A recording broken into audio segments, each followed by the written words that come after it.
The blow knocked the wind out of me. I was flailing in the crystal blue waters of the Virgin Islands next to a sailboat that had capsized, with me on it.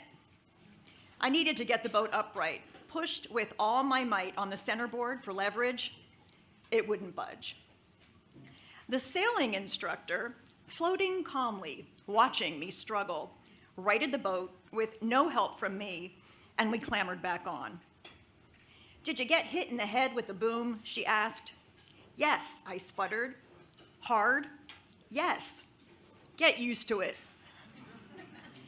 Back on land, I dumped a gallon of fresh water from a plastic jug over my head, wriggled into dry clothes right there in the parking lot, and raced to a burger shack called Skinny Legs, where I was a waitress in much the same way I was a sailor.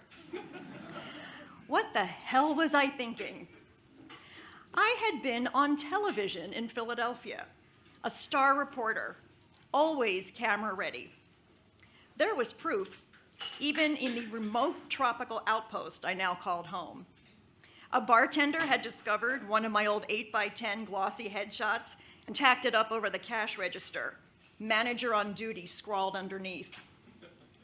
"Hey," said my boss, genuinely surprised when he saw the publicity photo. "You used to be on TV?" His newest waitress didn't look like she even owned a mirror. I had ditched makeup, couldn't find my blow dryer. The last guy to cut my hair delivered beach snacks from a powerboat. My journalism career, which I loved, had come to an abrupt end 3 years earlier.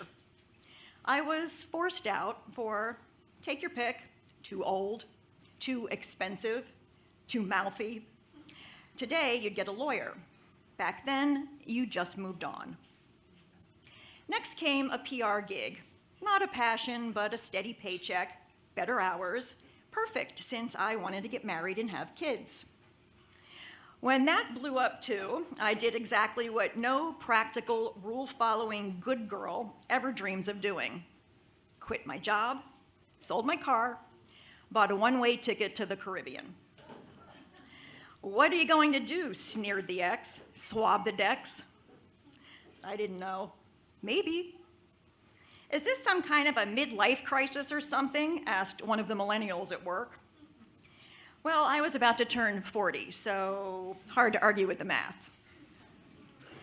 I moved with no plan, vowed to do nothing resembling my old life, but the local newspaper editor, or was it my old life, stalked me, tricked me into writing. Instead of presidents, I interviewed pirates. Wherever you go, there you are, a t-shirt hanging in the Jolly Dog souvenir shop, taunted. Being an island reporter had its perks. I wore flip-flops and researched over rum cocktails. At long last, a chance to test my theory that a glass of wine or two might make me a better writer. I interviewed Santa Claus, off duty, at the bar. Santa drank vodka soda with a splash of cranberry. "How's your daughter doing down there?" relatives asked my mother. "Has she found herself yet?"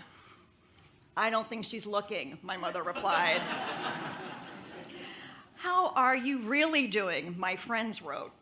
"Have you changed?" "Yes," I'd say. "I look like I did when we were 13. Like when we were girls, planning our lives." Was it hard to make such a drastic leap? People want to know. They mean the change of address, but harder by far was the career change. I had defined myself by what I did. Reporter. Who was I without the title? I did finally learn to sail. I sailed across the Atlantic Ocean in a 30-foot boat with no engine and a bucket for a bathroom. It was an epic adventure. And later, when back-to-back hurricanes destroyed the paradise that shaped my future, I covered the story. 20 years since that life-changing move, I'm a different person, still a journalist, more myself than ever.